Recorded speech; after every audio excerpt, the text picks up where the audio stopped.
What's up, homies?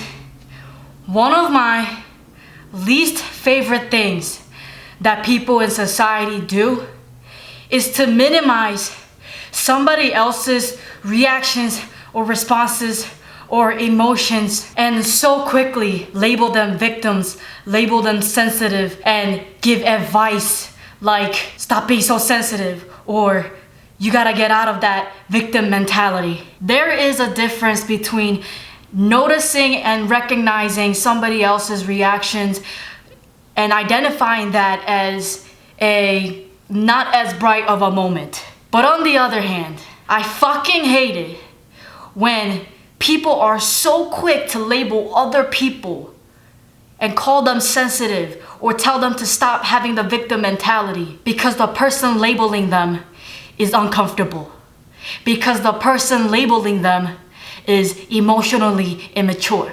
especially narcissists and gaslighting motherfuckers. Pay attention to those influencers and entrepreneurial motivation. They always say stuff like, you gotta get out of the victim mentality. You must be a leader, especially during times like this. You cannot be weak. This is not the time to be sensitive. This is not the time to be emotional. This is the time for you to step up and be a leader. Man up. Stop being so vulnerable. You ever wonder why certain influencers, when they say, when they talk, when they speak, especially even if it's motivational, why they're always constantly yelling? And even if it's an interview, they always try to talk over the other person. I don't really care who the person who hosts the interview or the podcast might be. If they're not good interviewers, I'm not fucking listening. There are these entrepreneurs and inspirational people and influencers out there who are just so neglecting and minimizing the importance of human responses and human reactions. And to be human is to be emotional. And let me just clarify what it means to be emotional. Emotional does not mean being a little bitch. Being emotional means to experience your emotions. Fucking look it up and Google it.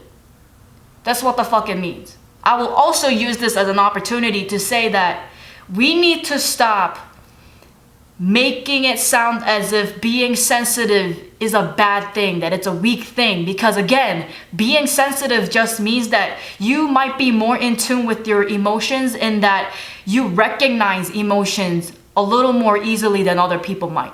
Being sensitive means that you have higher senses to certain emotions. And sure, those kind of people might be so easily emotionally reactive, but it also turns out that sensitive people are actually the more empathetic people. They're the more compassionate people because they know what it's like to sense emotions and they know what it's like to feel.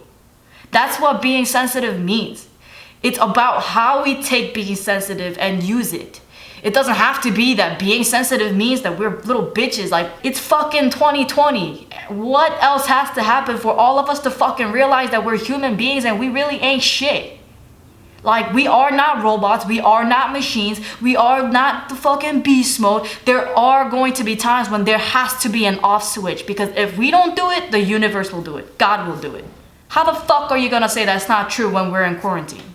There's gotta come a moment when we put the human ego and pride aside and stop being so fucking selfish and fucking stupid and acknowledge that we are humans and there are scientifically proven human development processes and human nature behaviors. When somebody calls you sensitive or somebody tries to put you down because they're telling you that you have a victim mentality and you need to get out of it, have confidence in your self-awareness and see for yourself. Do you really have a victim mentality right now, or is what you're experiencing right now actually pretty fucking legitimate, and it's very possible that the other person is emotionally immature? I'm reading a book right now called Adult Children of Emotionally Immature Parents, and I strongly recommend almost anybody to read that, because our behavior patterns that we see today are the result of root causes from childhood or past traumas. And it doesn't even have to be traumatic. It can just simply be a way of life, the ways that we were raised and the culture that we're accustomed to. And it's very, very, very possible that it actually didn't contribute positively to our performance now, our behaviors now, our thoughts and self-esteem now. It's also very helpful to recognize other people's emotional patterns as well. That's why self-awareness and confidence in your self-awareness is so important, because it's very fucking possible that I'm sipping tea right now, but it's very fucking possible that this entrepreneur, inspirational, motivational, influencer motherfuckers that you quote so much and you try to reflect off of, it's very possible that there are certain traits about them that are reacting out of survival mode due to emotional immaturity. Not to knock their value or anything, but I'm just saying that it's okay if you don't worship just one person.